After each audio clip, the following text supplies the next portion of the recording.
Owning a cabin by the lake had been my dream since I was a kid, and when my job finally gave me the freedom to work remotely, I made it happen.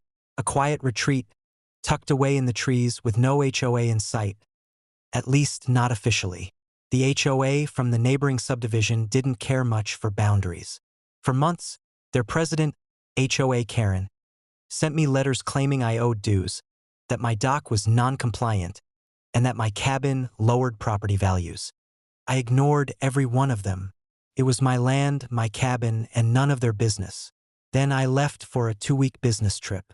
When I returned early, something felt wrong the moment I pulled in. My gate was open. Smoke curled from the chimney. Music drifted across the lake.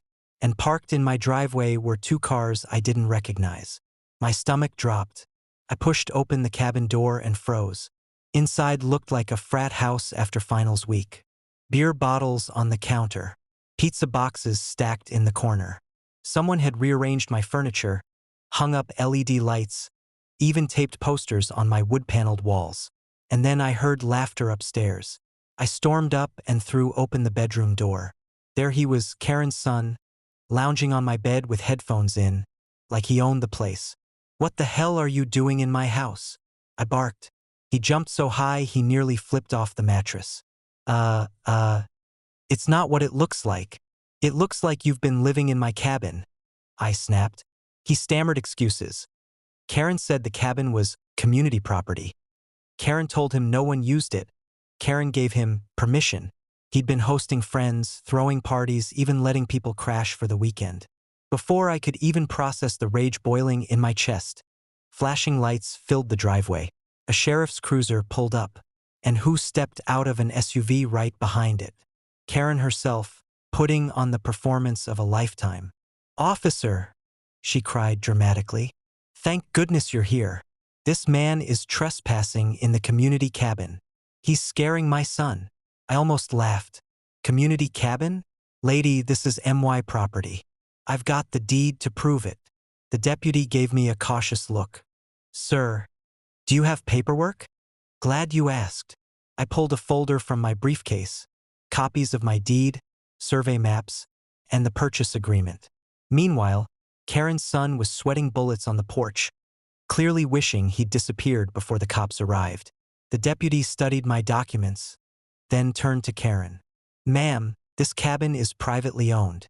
Your son is trespassing." Her face drained of color. "That's impossible. We've always considered this a community amenity." The deputy didn't buy it for a second.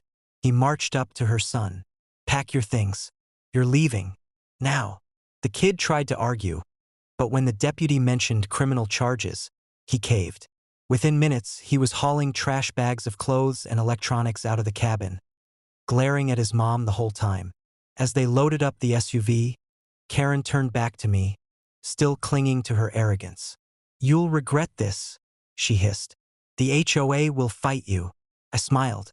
"You might want to fight your lawyer first. You just admitted on body cam that you told your son he could live in my house." The sheriff's report made things even better. The incident got filed under criminal trespass and unlawful occupancy. The insurance company got a copy, too, which meant Karen was suddenly very interested in cutting a private check for all the damages.